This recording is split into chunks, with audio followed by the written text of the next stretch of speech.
ده شكل كبات الكنافة بالشكل الجميل ده اهي بعد ما زينتها.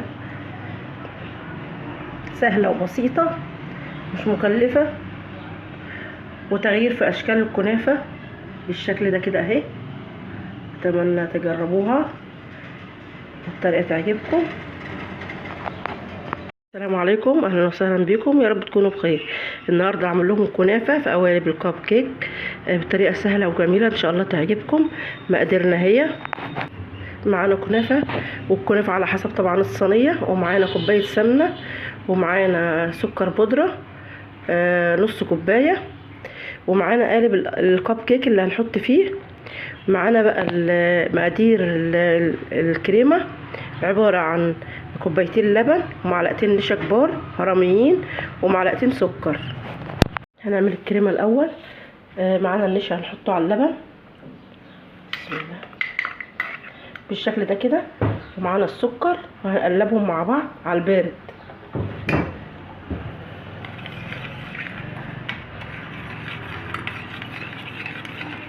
هنقلبهم لحد ما السكر يدوب والنشا، ونرفعهم على النار.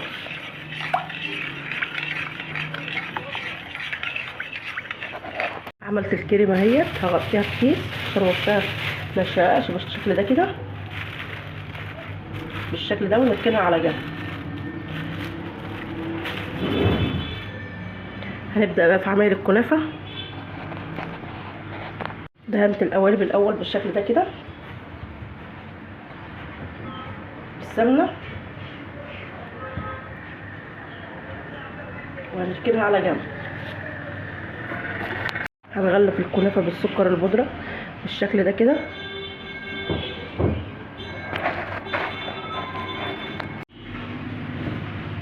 بالشكل ده كده.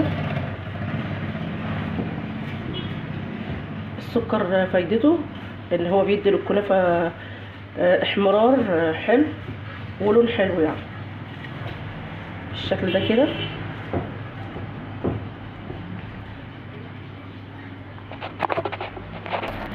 بعد ما غلفنا السكر بالكنافه هننزل بالسمنه. السمنه برضو لازم تغلف الكنافه كلها بالشكل ده كده.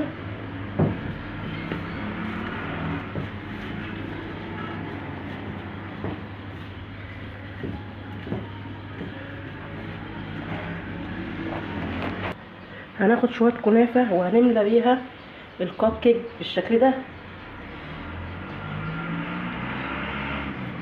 وهنكبس كده في القعر وفي الجناب بالشكل ده كده،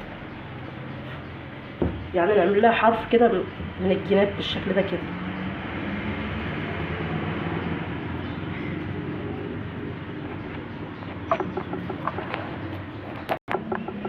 شايفين بالشكل ده كده. ناخد كمان شويه كده، شايفين اهو.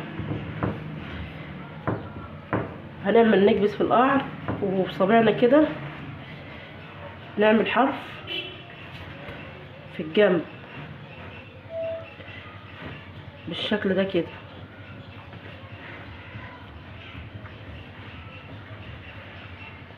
ناخد حبه كمان اهو بالشكل ده كده.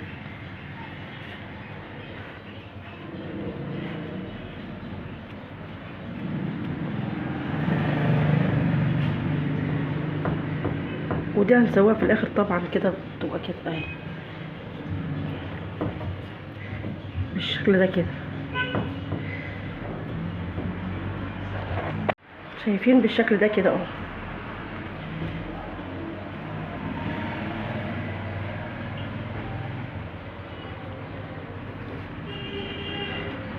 احنا وندوز بنعمل حرف بالشكل ده كده اهو.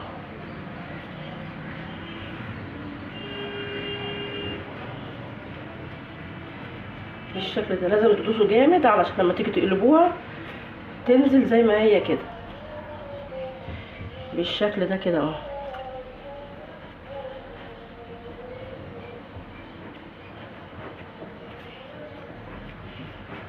هنكبسها بالشكل ده كده اهو.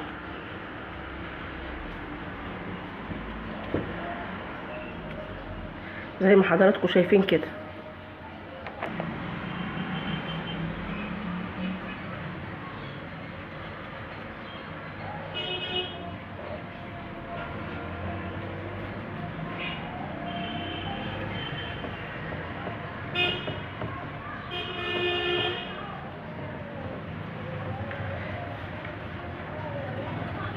ندخلها بقى الفرن. نعرف منين ان هي استوت؟ لو الجناب دي احمرت يبقى كده استوت. لو هي ما خدتش لون من فوق يبقى نولع عليها الشوايه دقيقتين ونطفي عليها. اهي الكنافه طلعت اهي من الفرن بالشكل الجميل ده اهي. هنسقيها بقى بالشربات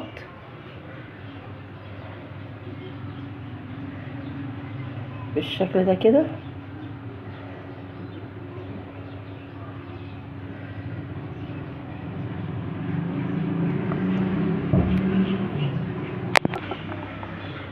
بالشكل ده كده.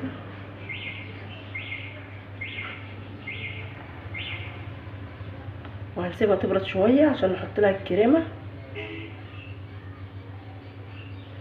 زي ما انتم شايفين بالشكل ده كده اهو.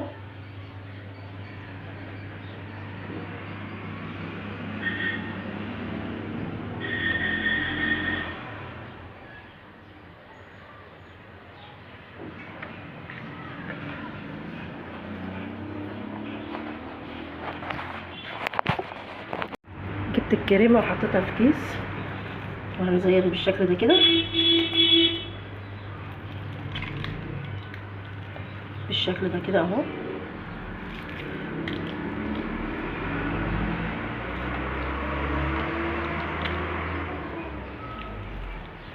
زي ما انتم شايفين كده.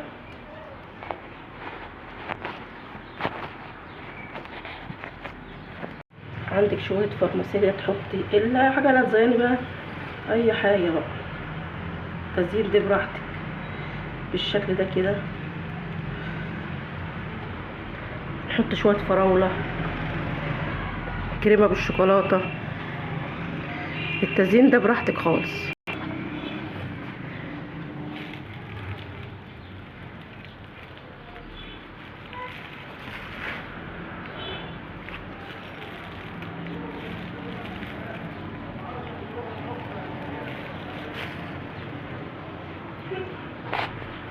ده شكل كبات الكنافه بالشكل الجميل ده اهي بعد ما زينتها. سهله وبسيطه مش مكلفه وتغيير في اشكال الكنافه بالشكل ده كده اهي. اتمنى تجربوها والطريقه تعجبكم.